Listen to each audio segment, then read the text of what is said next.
ডিলাইটের সমস্ত বন্ধুদের আমি স্বাগত জানিয়ে আজ একটি সুন্দর নিউ ব্লকে আমি আপনাদের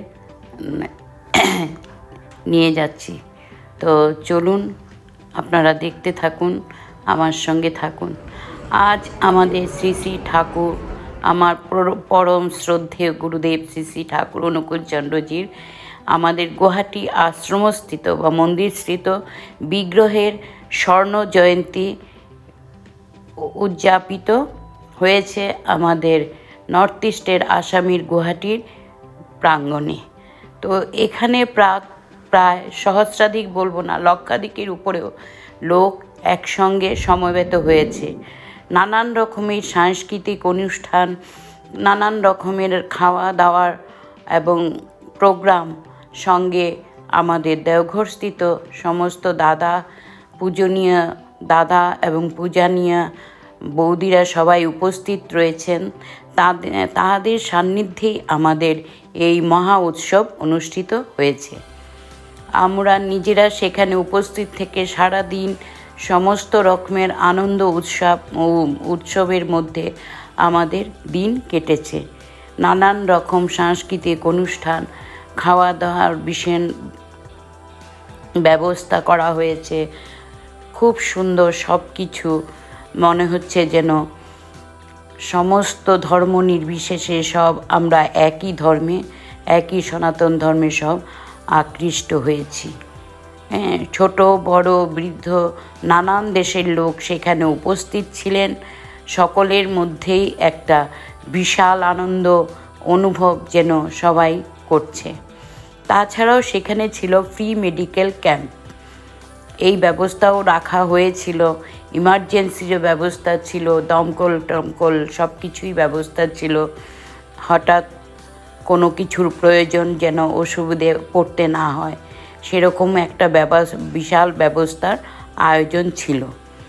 তো এই সমস্ত জিনিস আমরা নিজের চোখে না দেখলে, নিজে না করলে, সেখানে থেকে উপস্থিতি সমস্ত কিছু দর্শন করার পরেই উপলব্ধি করতে পারা যায় যে ঐশ্বরিক বা স্পিরিচুয়াল যে একটা অনুভব, সেটা নিজে উপভোগ করা যায়।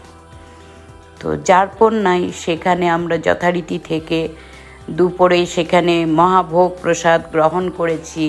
সবার সঙ্গে খুব আনন্দে দিন কেটেছে এবং দাদাদেরও বিশেষ বিশেষ নানান মূল্যবান কথা আমরা শুনতে পেয়েছি।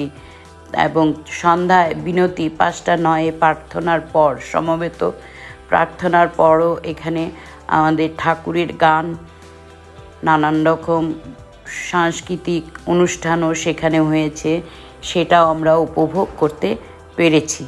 তো কি বলবো বন্ধুরা, আমরা অন্য জায়গায় ট্যুর করতে যাই, বেড়াতে যাই, সেটার এক আনন্দ, কিন্তু এখানে যে আমাদের ঠাকুরের মহা উৎসবের মহা আনন্দ, সেটা যে কি বিরল, সেটা নিজেরা উপভোগ না করলে তা পরিলক্ষিত বা উপলব্ধি করা যায় না।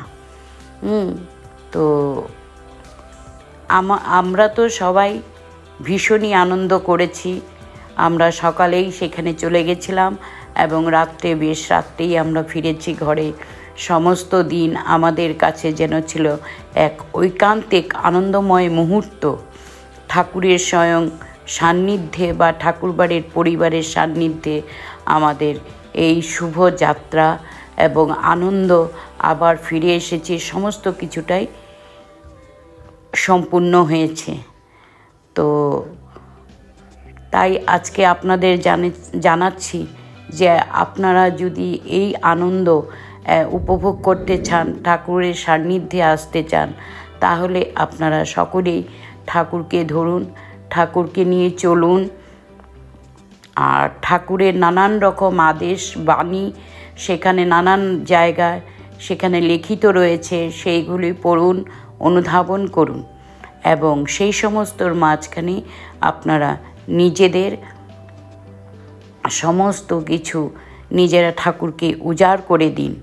আর কি বলবো বন্ধুরা, আর এই হচ্ছে আমাদের দিসপুর ভাঙাঘরের সৎসঙ্গ বিহার, যেখানে ঠাকুরের আমাদের গুয়াহাটির বড় মন্দির প্রতিষ্ঠিত আছে, সেই মন্দিরেই থেকে ওখানে আর উৎসব হয়েছে অন্য জায়গায়।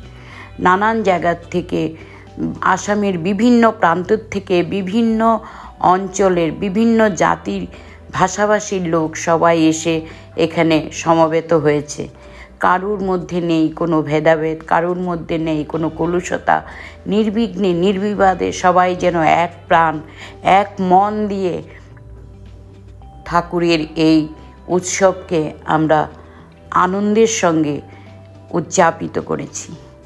তো এটাই আমরা বলবো, ঠাকুর আমাদের সবার মঙ্গল করুন, সবাইকে ভালো রাখুন, সবাইকে সুস্থ রাখুন। আর অন্য জায়গায় যেখানে ঠাকুরের বিগ্রহের উৎসব উদযাপিত করা হয়েছে, সেখানে টেম্পোরারি হিসাবে মন্দির অন্যান্য গুরু ভাই বোনেরা এখানে মন্দির তৈরি করেছেন। ঠাকুর বাড়ির নির্দেশ অনুসারে নানান রকমের খাওয়া দাওয়ার জায়গা, জলের ব্যবস্থা, গাড়ির ব্যবস্থা, সম্পূর্ণ যেন এক বিশাল আয়োজন। তাই বলছি বারবার বন্ধুরা, এই দৃশ্য যেন ভোলার নয়। এই দৃশ্যকে উপলব্ধি করতে হলে, এই আনন্দকে পেতে হলে আপনাদের সেখানে যেতে হবে, থাকতে হবে, গুরুকে আশ্রয় করতে হবে, গুরুর বাণীকে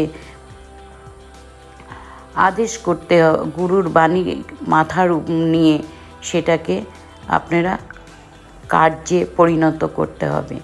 তাই বলছি যে চলুন, আনন্দ আনন্দ আনন্দ, এই বিশাল আনন্দ, এই যে কি এক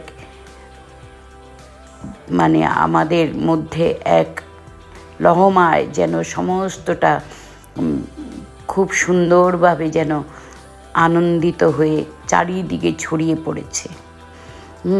তো এই জিনিসগুলো, এগুলো অনুভব করার জিনিস, কাউকে বলার নয়। তা আমরা প্রত্যেকেই ভাবি সমস্ত দিন, সারা দিন, 7 দিন, 15 দিন, 1 মাস ঘরের ঝামেলায় নানান রকম কাজে কর্মে নিজেরা ব্যস্ত থাকি। কেননা আমরা একটা দিন অন্তত সমস্ত কিছুকে ভুলে, সমস্ত কিছু করে ঠাকুরকে নিয়ে, ঠাকুরের জন্যে আর ঠাকুরের দ্বারা নির্দেশিত যে বাণী, সেগুলো নিয়ে আমরা মেতে উঠি এবং প্রচুর প্রচুর আনন্দ করি। তো আজ এখানেই আমি আমার বক্তব্য রাখছি। আশা করব আপনাদের এই দৃশ্য দেখে সত্যি খুব ভালো লেগেছে। তো আপনারা প্রত্যেককে আপনাদেরকে আমন্ত্রণ জানাচ্ছি, আপনারা গুয়াহাটির ভাঙাঘর সৎসঙ্গ আমাদের যে মন্দির আছে, সেখানে আপনারা আপনাদের সময় বের করে আসবেন। দাদা এবং বৌদিরা সকলেই সেখানে উপস্থিত আছেন। তাদের আশীর্বাদ নেবেন, তাদের দর্শন করবেন, নিশ্চয়ই আপনাদের ভালো হবে। তো আজ আমি এখানেই আমার বক্তব্য রাখছি। আশা করব আপনারা, ঠাকুরের কাছে প্রার্থনা করব আপনারা সবাই ভালো থাকুন, সুস্থ থাকুন এবং আপনাদের উন্নতি প্রকল্পে করুণাময় পরমপিতা শ্রী শ্রী ঠাকুর অনুকূল চন্দ্র আপনাদের এই ঠাকুরের আশীষ বাণীকে আপনাদের মধ্যে যেন চারিয়ে তুলেন, আর আপনারাও একে খুব আনন্দের সঙ্গে তা উপলব্ধি করতে পারেন। জয় গুরু। প্রত্যেককে আমার জয় গুরু। দাদা এবং মায়েরা, ছোট ছোট ভাই বোনেরা, তোমাদের জন্য রইল অসীম আদর, আশিস, ভালোবাসা। মায়েদের জন্য শুভেচ্ছা, দাদাদের জন্য রইল আমার প্রণাম। জয় গুরু। ধন্যবাদ। আজ আসছি, আমি আবার আসব আপনাদের সঙ্গে নতুন কোনো ভিডিও নিয়ে, নতুন সময়ে। ততদিন আপনারা ভালো থাকবেন, সুস্থ থাকবেন।